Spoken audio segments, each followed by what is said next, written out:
Hello, welcome back to another vinyl haul or vinyl unboxing. Thought I'd do another one. I've only gotten 2 new records since I did kind of the last big show off of my collection.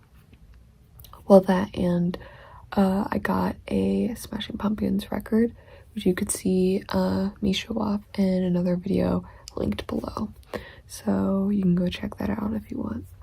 But I got 2 new vinyl records, both kind of different in vibes in terms of music, but both I very much enjoy and like listening to. So I guess I'll start off with the less recent music, which is David Bowie's Low.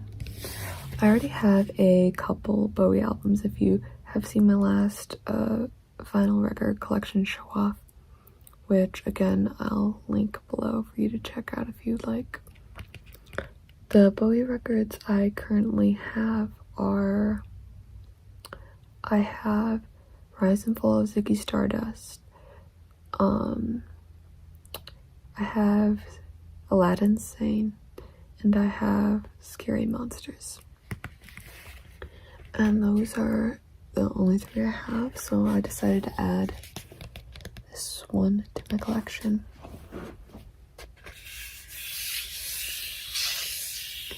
Now this particular copy, I didn't go into the store with the intention of getting this. I mainly got it because advertised on this copy before I took off the cellophane wrap. There was a sticker at the bottom right here saying that this was a 45th anniversary edition.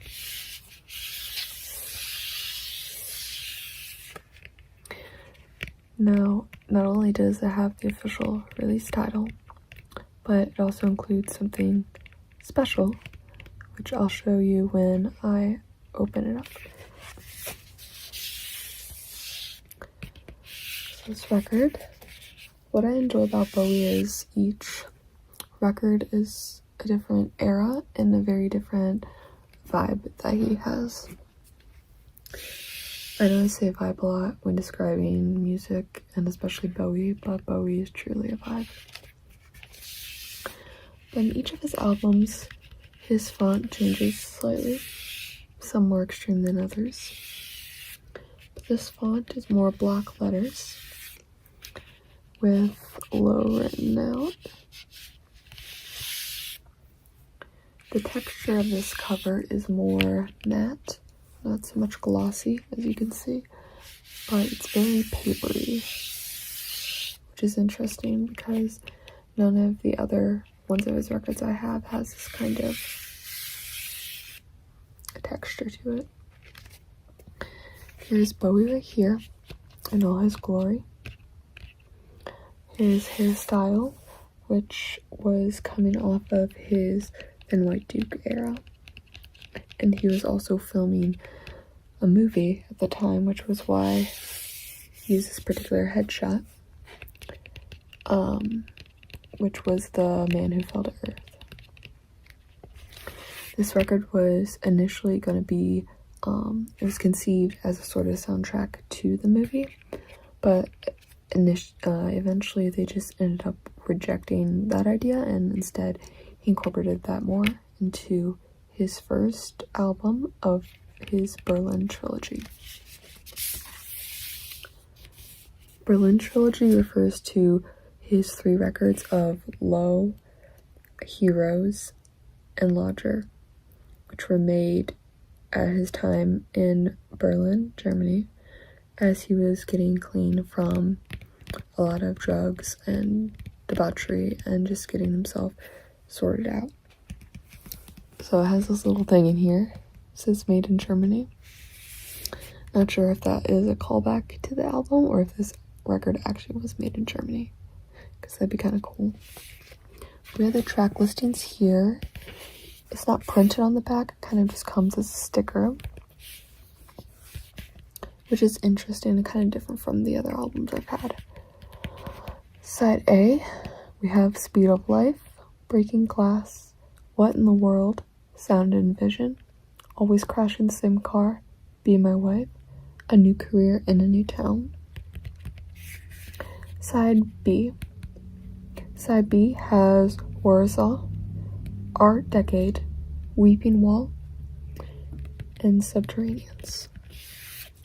Highlights of this album that I enjoy listening to are Speed of Life, Sound and Vision, and A New Career in a New Town. A lot of these songs, especially Side B, are more ethereal.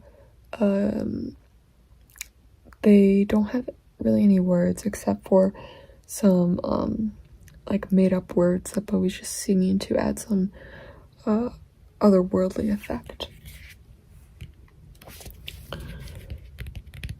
And this whole album kind of has that vibe too of something that I like to put on in the background, because it is more instrumental too. And it's relaxing. I used to listen to this album a lot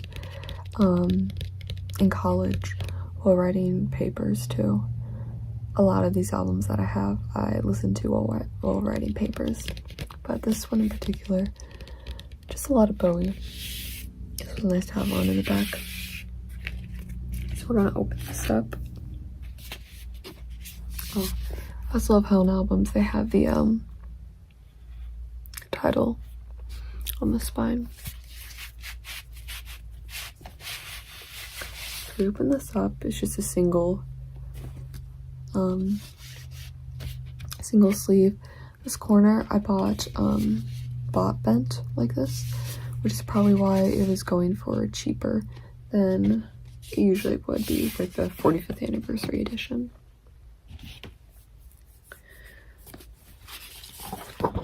Here we have paper. Again, track listing.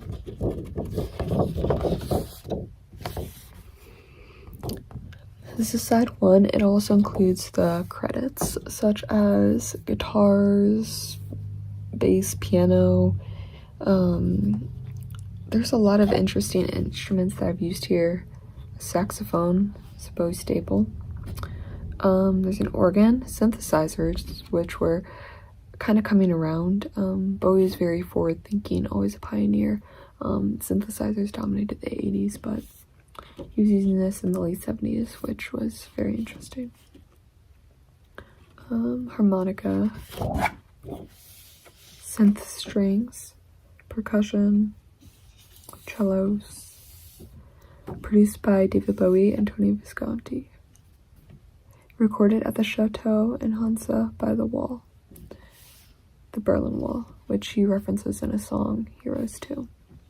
Heroes, which is not on this album, but it says cover photo from The Man Who Fell to Earth, a Cinema 5 release. I've never seen that movie, but I've seen definitely clips of it. Very interesting, definitely from the 70s, but definitely watch for Bowie. And here we just have kind of an album sleeve, record sleeve.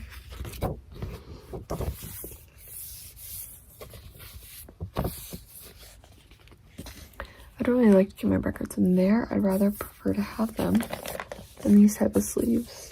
That's sort of the, how to explain it, plastic wrap stuff. I'm not sure if one's better for the record to be stored in or not. So if you are into records and you do know, I'd love to hear, like, comment below.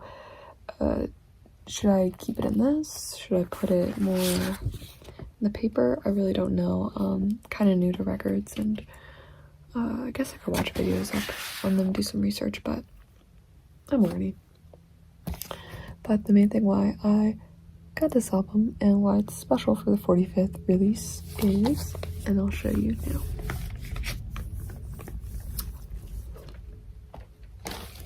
It is an orange record It matches the album cover.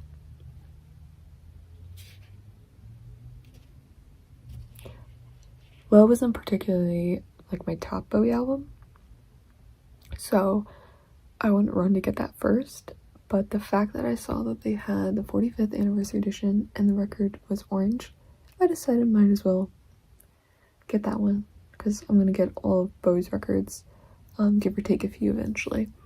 So I thought that it'd be really cool to have something that kind of stood out from all his other records, and having the disc be orange is really cool. So yeah, it's really nice. Each side has the track listings, like I already talked about. But yeah, this is Bowie Low. Put it back in the cover here.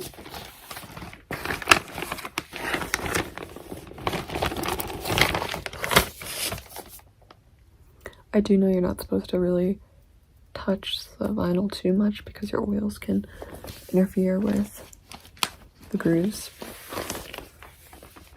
Yeah. Slide it all back in here. I do really like his hair in that movie. It's kind of like an orangish blonde. It's very, very Bowie.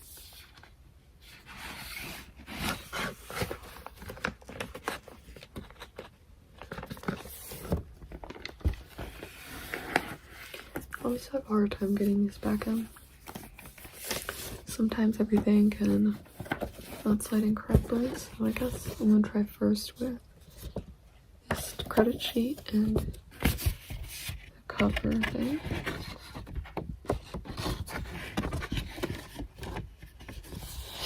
Maybe just the cover thing first.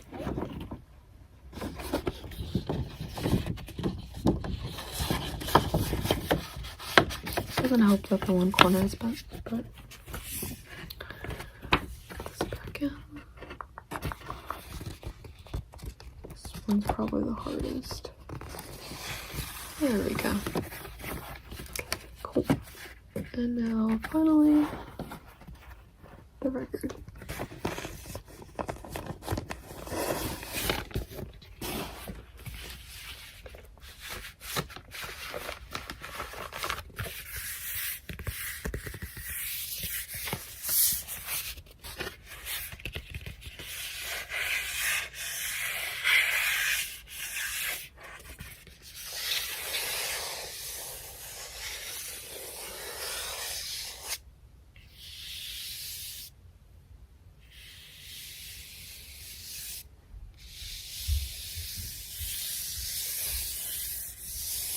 I do like making the noises on it.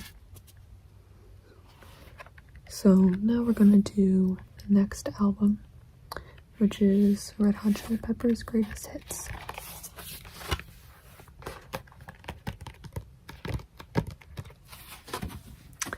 Now this band I'm kind of a fan of a little bit. It's one of those things where I do mainly enjoy just their hits, and this album has just that. Granted, it doesn't have some of their later hits after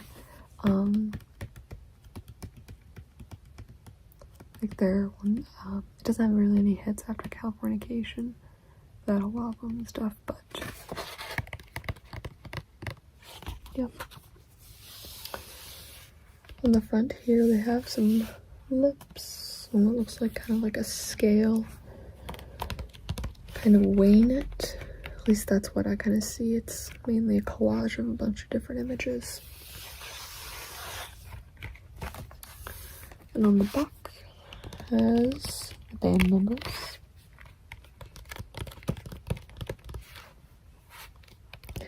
And the track listings too.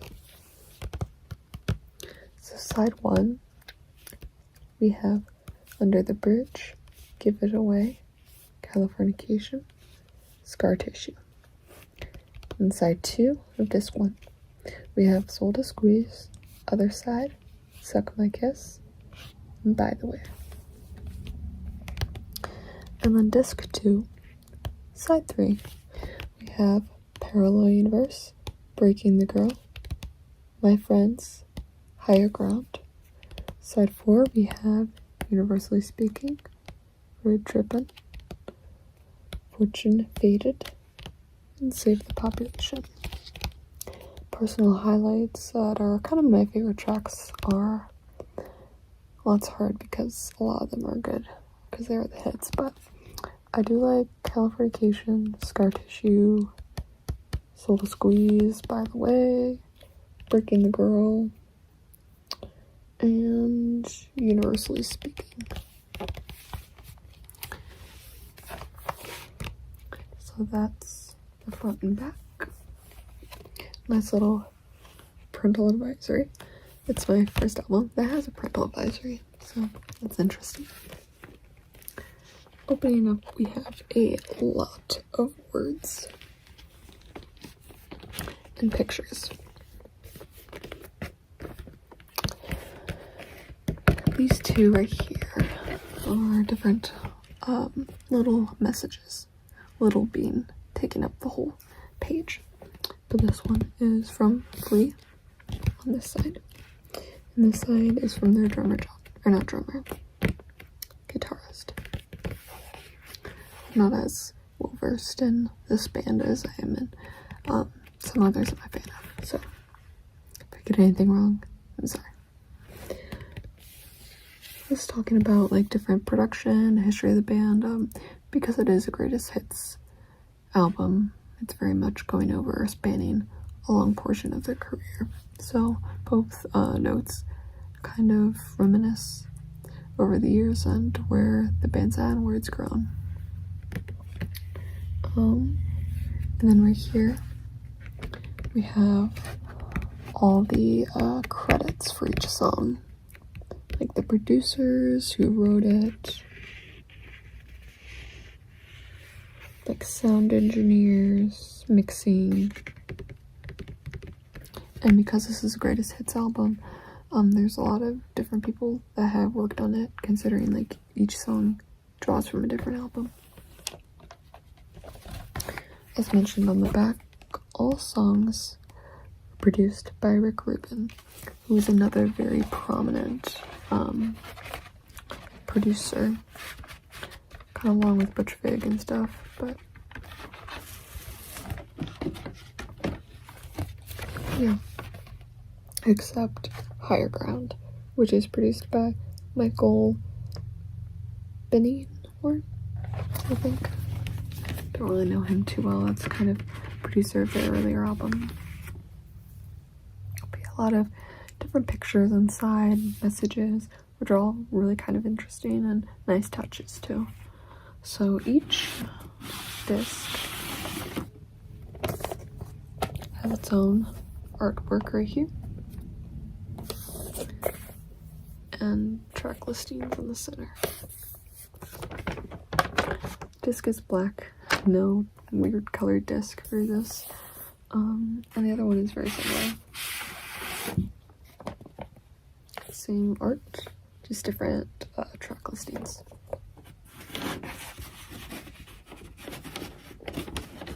Unlike the Bowie one though, it's not a single sleeve, so it does take some difficulty getting it in right.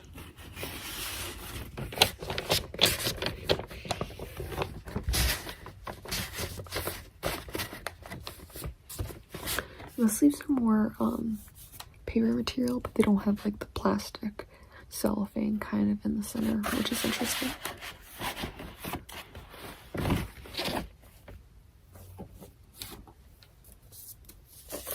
This side in.